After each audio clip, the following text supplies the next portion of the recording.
12월 25일 성탄절 새벽 예배를 하나님 아버지 앞에 드리겠습니다.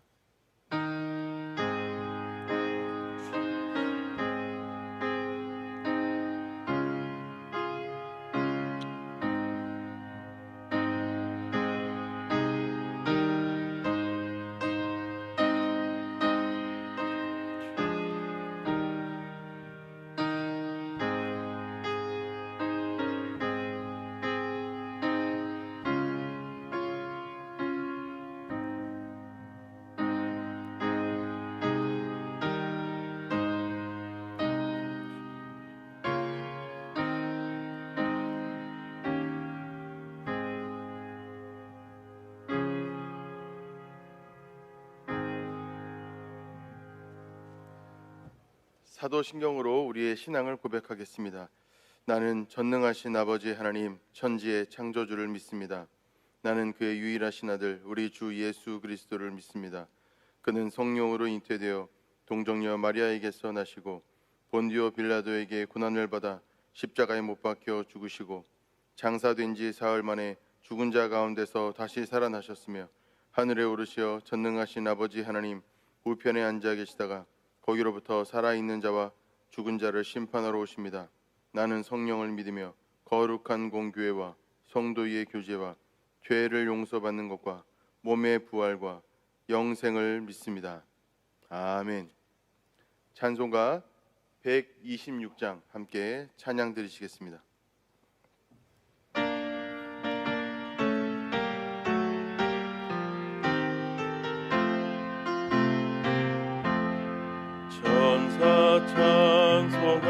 찬송하기를 거룩하신 그 주께 영광 돌려보내세.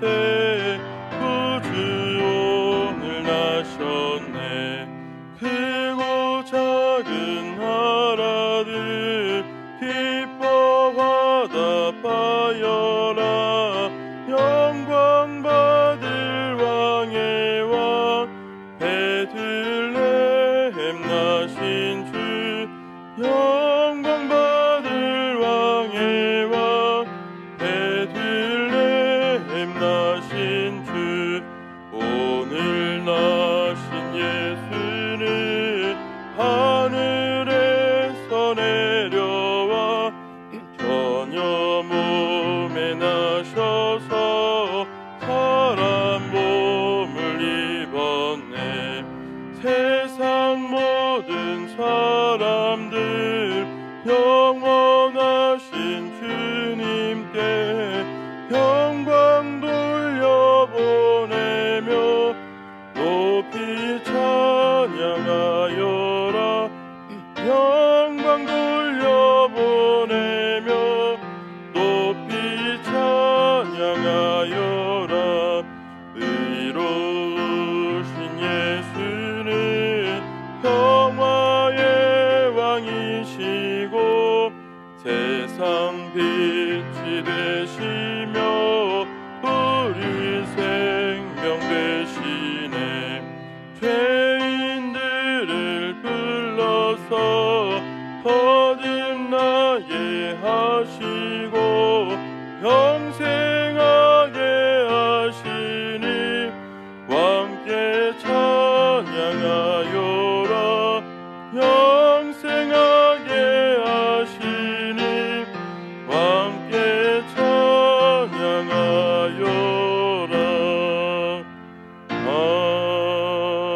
아멘.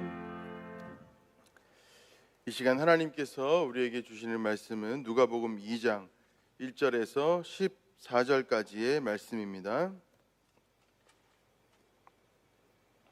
누가복음 2장 1절에서 14절까지의 말씀을 봉독하겠습니다. 그때에 가이사 아구스도가 영을 내려 천하로 다 호적하라 하였으니 이 호적은 구레뇨가 수리아 총독이 되었을 때에 처음 한 것이라. 모든 사람이 호적하러 각각 고향으로 돌아가매 요셉도 다윗의 집 족속이므로 갈릴리 나사렛 동네에서 유대를 향하여 베들레헴이라 하는 다윗의 동네로 그 약혼한 마리아와 함께 호적하러 올라가니 마리아가 이미 잉태하였더라. 거기 있을 그때에 해산할 날이 차서 첫 아들을 낳아 강보로 싸서 구유에 뉘었으니 이는 여관에 있을 곳이 없음이로라. 그 지역에 목자들이 밤에 밖에서 자기 양떼를 지키더니 주의 사자가 곁에 서고 주의 영광이 그들을 두루 비추매 크게 두려워하는지라. 천사가 이르되 무서워하지 말라. 보라, 내가 온 백성에게 미칠 큰 기쁨의 좋은 소식을 너희에게 전하노라. 오늘 다윗의 동네에 너희를 위하여 구주가 나셨으니 곧 그리스도 주시니라. 너희가 가서 강보에 쌓여 구유에 뉘어 있는 아기를 보리니 이것이 너희에게 표적이니라 하더라.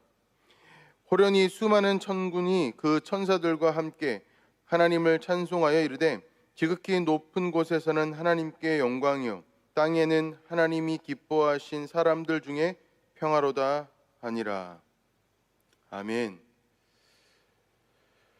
하나님 아버지, 이 시간 이 말씀을 들고 우리가 하나님 아버지 앞에 섭니다. 이 말씀이 우리 가운데 주시는 교훈과 또 마음과 뜻을 깨달아 알 수 있도록 도와주시고 하나님께서 말씀하신 대로 우리의 삶 가운데 이루어지도록 역사하시고 인도하여 주옵소서. 예수님의 이름으로 기도합니다. 아멘. 오늘은 성탄절입니다. 우리가 성탄절은 크리스마스라고도 부르고 여러 가지 말들로 부를 수 있지만 성탄절은 예수님께서 탄생하신 날입니다. 희한하게 성탄절만 되면 약간의 마음에 설레임이 있습니다.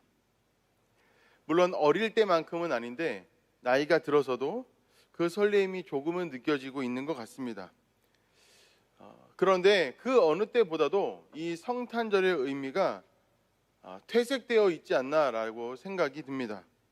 성탄절 하면 예수님이 먼저 생각나기보다는 왠지 친구들과 함께 모여서 놀아야 할 것 같고 또 특별히 놀기 좋은 날인 것 같은 그런 느낌을 받을 때가 많기 때문에 그렇습니다.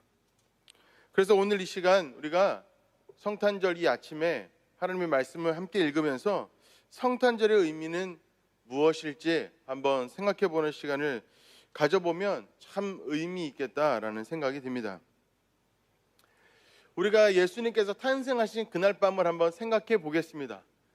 하나님이 인간이 되신 날, 인간으로 성인으로 스스로를 보호할 수 있는 그런 상태로 이 땅 가운데 오시는 것이 아니라 부모가 옆에서 물 한 모금 주지 않으면 물도 마실 수 없고 먹을 걸 주지 않으면 굶어 죽을 수밖에 없는 아주 작디 작은 연약하디 연약한 그 아이의 모습으로 이 땅 가운데 하나님이 태어난 이 사건은 놀라운 사건입니다.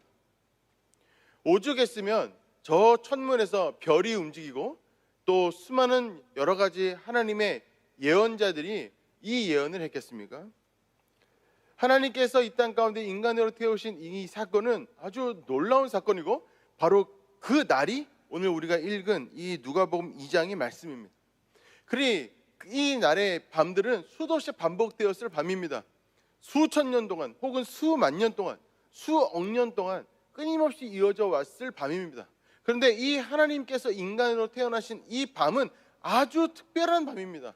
다시는 잊지 않을 밤, 그 놀라운 밤, 그 놀라운 밤이 바로 이날 찾아왔다는 것입니다. 그래서 이날 약속대로 그 하나님께서 보내신 그 별이 있는 그 아래 그 아주 초라한 그 구유에서 예수 그리스도께서 태어나십니다. 그 놀라운 일들을 아주 소수의 몇몇 사람들이 알았습니다.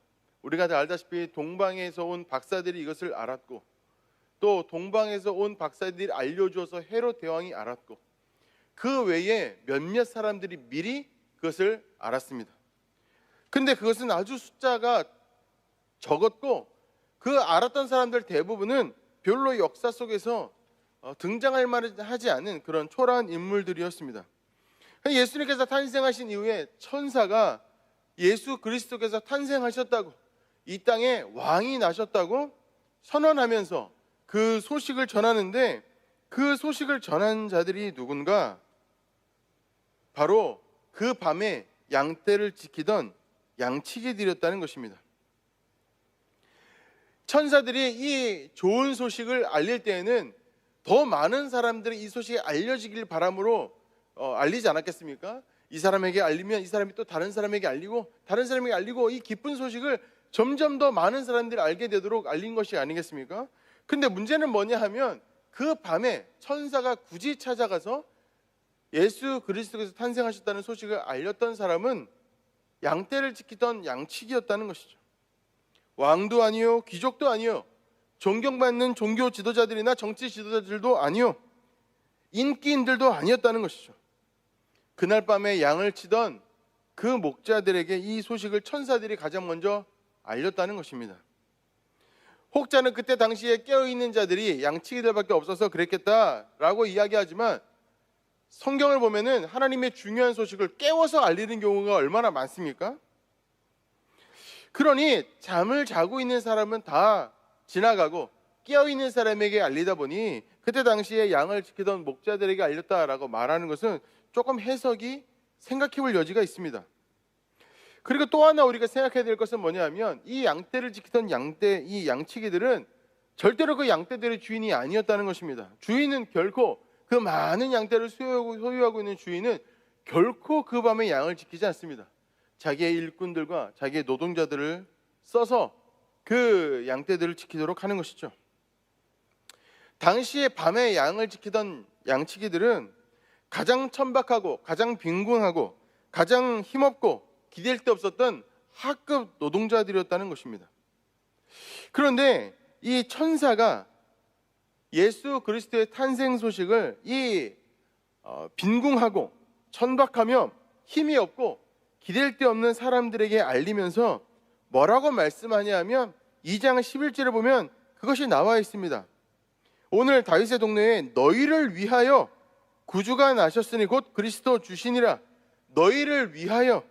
그러니 뭐라고 말씀하는 거냐면 예수 그리스도께서 이 땅 가운데 하나님이신 그분이 인간으로 태어나신 놀라운 일이 벌어졌는데 그가 여기 왜 오셨는가? 바로 가장 천박하고 가장 빈궁하고 가장 힘없고 가장 기댈 데 없는 노동자들 너희들을 위하여, 너희를 구원하기 위하여 이 땅 가운데 오셨다. 예수 그리스도께서 오셨다라고 선언했다는 것입니다. 그러니 우리가 성탄절에 내가 스스로 삶이 천박하다고 느껴지거나 빈궁하다고 느껴지거나 힘이 없다고 느껴지거나 혹은 기댈 데가 없다고 느껴지시는 분들, 실제로 그런 분들, 삶이 정말로 평범하고 특별할 것이 없는 분들, 그런 분들은 이 성탄절에 기뻐하셔야 됩니다. 왜 그러냐면 예수 그리스도께서 바로 여러분들을 위하여 이 땅 가운데 오셨기 때문입니다. 그리고 예수 그리스도께서 이 땅 가운데 오셨다는 것은 바로 여러분들 위하여 역사하시겠다는 약속이기 때문에 그렇습니다. 혹시 우리들 가운데 노동자나 평범한 삶이 아니라 아주 윤택하고 경제적으로 아주 부유하고 사람들에게 부림을 받는 입장이 아니라 사람을 부리는 입장에 계신 분들 또한 기뻐하십시오. 왜 그러냐 하면 예수 그리스도께서 이 땅 가운데 오신 것은 전 인류의 모든 사람을 위하여 오신 것이기 때문입니다. 그러나 하나님께서 분명 여러분들이 부리고 있는 노동자들이나 힘없고 빼곡고 기댈 데 없는 여러분들이 부리는 그 어떤 사람들을 위하여서도 이 땅 가운데 오신 것이니 그것을 명심하시고 경각심을 가지셔야 옳습니다. 우리는 가끔 우리의 신앙이 우리들만의 것이라고 생각하여서 나와 신앙이 비슷하지 않거나 혹은 나와 상관이 없는 어떤 신앙을 가진 사람들에 대하여서는 조금 천대하고 배타적인 생각을 가질 때가 많습니다. 그러나 예수 그리스도께서 이 땅 가운데 오셨을 때에는 모든 인류의 사람들, 특별히 삶 가운데 어렵고 고통하며 기댈 데 없고 빈궁하고 천박하고 삶 가운데 내세울 것이 없는 아주 평범하다 못해 아주 초라한 그런 삶을 사는 사람들, 특별히 그 사람들을 위하여 이 땅 가운데 오셨다는 것을 꼭 기억할 필요가 있습니다. 이 밤에 여러분 천사가 어떻게 찬양했는지 그 찬양 소리를 듣고 싶지 않으십니까? 저는 듣고 싶습니다. 그 천사의 소리가 얼마나 기뻤던지, 그 천사의 소리들이 얼마나 우렁찼던지, 그들의 노랫소리 가운데 하나님이 이 세상을 어떻게 사랑하시는지 느낄 수 있을 만한 그 어떤 그 감정의 표출이 있었을 것 같기 때문입니다. 우리가 그 소리를 직접 들을 수는 없으나 그들이 외쳤던 이야기를 우리가 함께 읽을 수 있습니다. 2장 14절의 말씀인데 이 말씀을 한번 읽어보겠습니다. 지극히 높은 곳에서는 하나님께 영광이요 땅에는 하나님이 기뻐하시는 사람들 중에 평화로다. 지극히 높은 곳에서는 하나님께 영광이요 땅에는 하나님이 기뻐하시는 사람들 중에 평화로다. 또 누가복음 3장 5절과 6절의 말씀에 보면 이렇게 기록되어져 있습니다. 모든 골짜기가 메워지고 모든 산과 작은 산이 낮아지고 굽은 것이 곧아지고 험한 길이 평탄하여질 것이요 모든 육체가 하나님의 구원하심을 보리라. 무슨 말인가 하면 이런 말입니다. 분명 2장 14절의 말씀에서 이 땅에 하나님의 평화가 온다고 이야기하는데 그 평화의 의미는 무엇인가 하는 것이죠. 그 평화의 의미를 우리가 느낄 수 있는 부분이 있는데 그것이 바로 3장 5절의 말씀이라는 것입니다. 모든 골짜기가 메워지고 모든 산과 작은 산이 낮아지고 굽은 것이 곧아지고 험한 길이 평탄해진다라는 것이죠. 이것은 무슨 의미이겠습니까? 하나님의 평화가 이 땅 가운데 오는데 그 평화는 무엇을 통하여 오느냐? 바로 평등을 통하여 온다는 것입니다. 저 높아져 있는 산들은 낮아지고 저 아래로 저 땅 아래로 깊숙이 들어가 있는 자들은 높아져서 평평하여진다는 것이죠.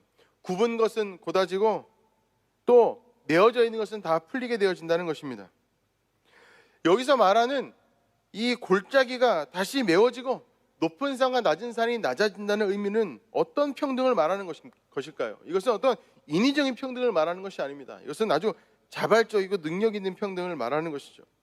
예수님께서 이 땅 가운데 사역을 하시면서 가장 중요하다고 말씀하셨던 계명이 있습니다.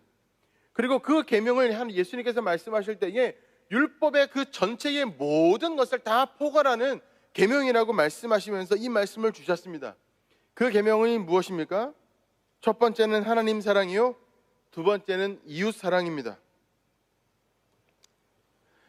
이웃 사랑이다.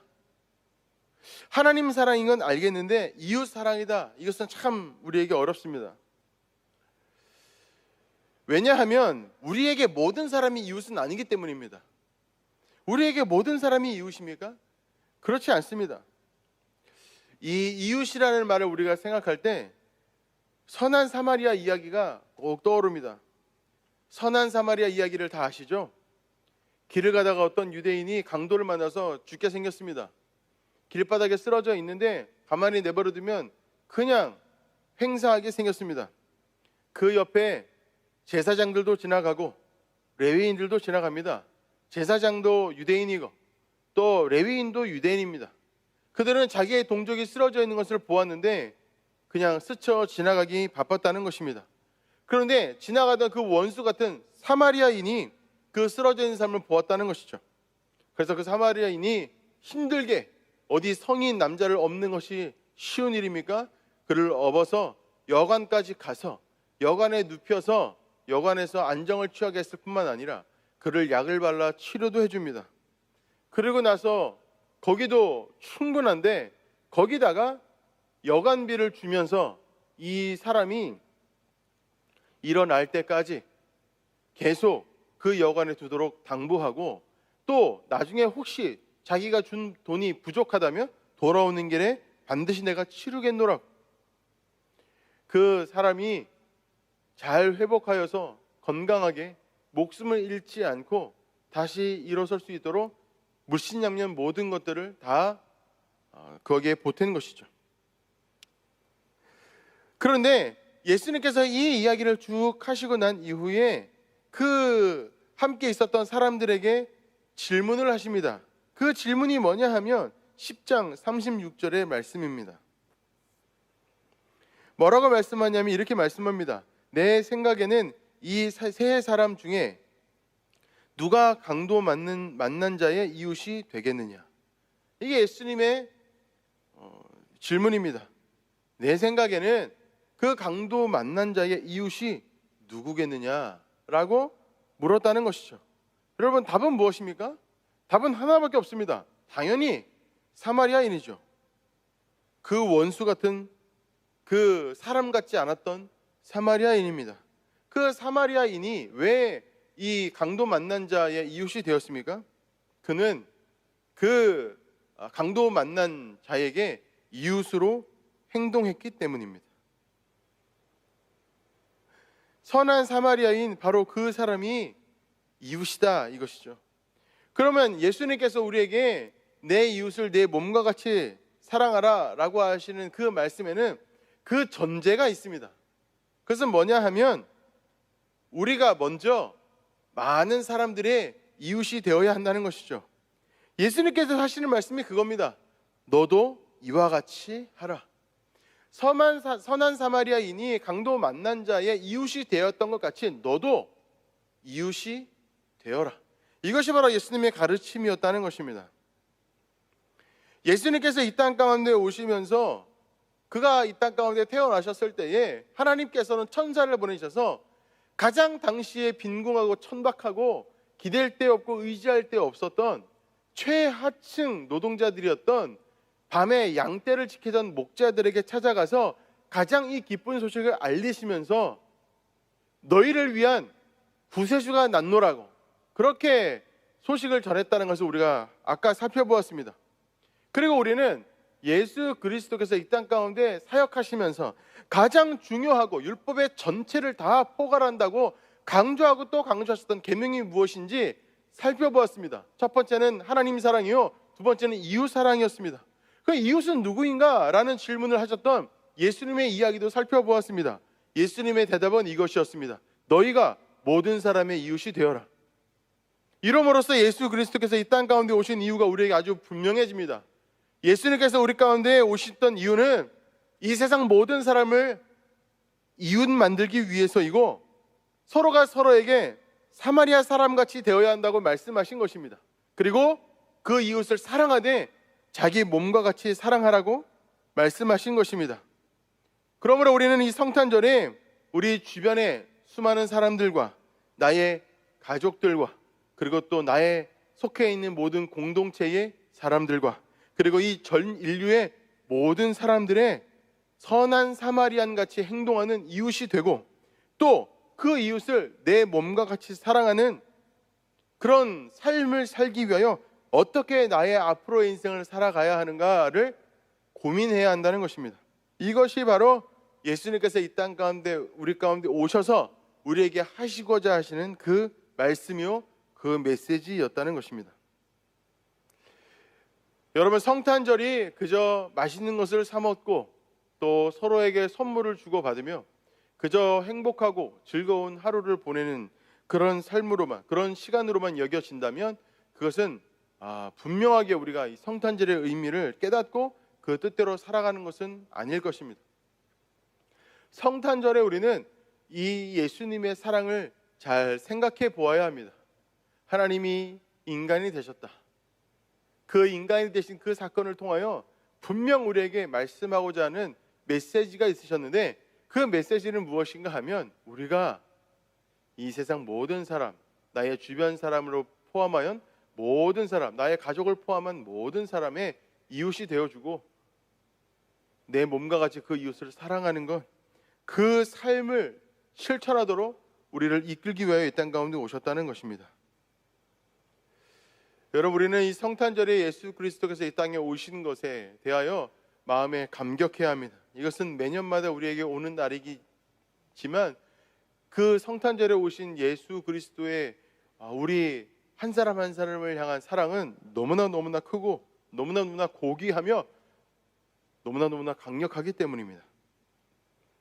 저와 여러분들이 이 성탄절이 아침에 하나님의 사랑과 하나님의 바램과 또 하나님의 뜻을 우리 마음 가운데 잘 받아서 하나님께서 원하시는 그런 삶을 실천하며 살아가는 저와 여러분들이 다 되기를 주님의 이름으로 축원합니다. 기도하겠습니다. 하나님 아버지, 성탄절을 우리에게 주심에 감사합니다. 창조 주신 하나님께서 피조물이신 인간이 된 사건, 그 사건을 통하여 우리는 구원을 받았고 그 사건을 통하여 하나님의 사랑이 얼마나 큰지 아주 그 부분이 남아 가늠하게 된 것을 감사드립니다. 이 성탄절 아침에 하나님의 사랑과 하나님의 뜻과 하나님의 바램을 우리 마음 가운데 깊이 깨달아 알 수 있도록 도와주시고, 그 사랑이 쓰나미와 같이 우리의 영혼을 덮쳐서 우리의 영혼을 변화시키고 우리의 삶을 변화시켜 주셔서 하나님께서 기뻐하시는 삶을 살아내므로 열매 맺도록 인도하시고 붙잡아 주옵소서. 오늘은 그 어느 때보다도 많은 사람들을 돌아보며 또 사랑하며 또 그들을 위하여 기도하는 하루가 될 수 있도록 도와주시고, 이 하루가 우리의 삶이 될 수 있도록 인도하시고 역사하여 주옵소서. 예수 그리스도 이름으로 기도드리옵나이다. 아멘.